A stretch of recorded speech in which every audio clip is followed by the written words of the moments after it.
एको दिन नहीं हो रोज के आदतिया जैसे देखाओ मरे जाओ मोतिया सुना। एको दिन नहीं हो रोज के आदतिया जैसे देखाओ मरे जाओ मोतिया।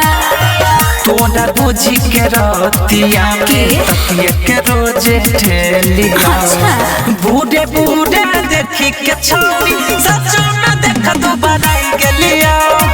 बूढ़े बूढ़े देखी के छौरी सच में देख दोबारा गेलिया। पागल छी के रे हालात से मजबूर हूँ।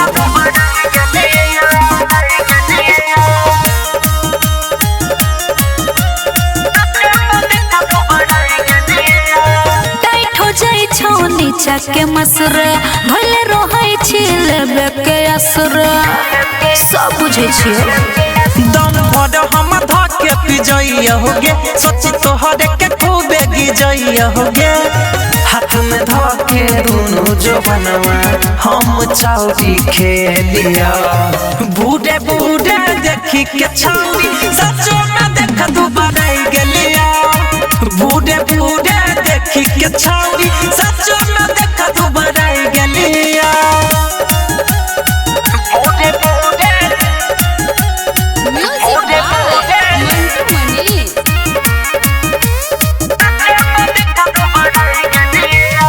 तोरे चक्कर में सहै छियौ हानि के कमी हो गेलै रे देहिया में पानी के।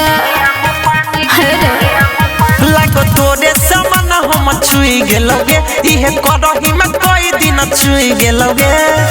ऐसन बुझाओगे छौरी मन भर तोरा ले लिया।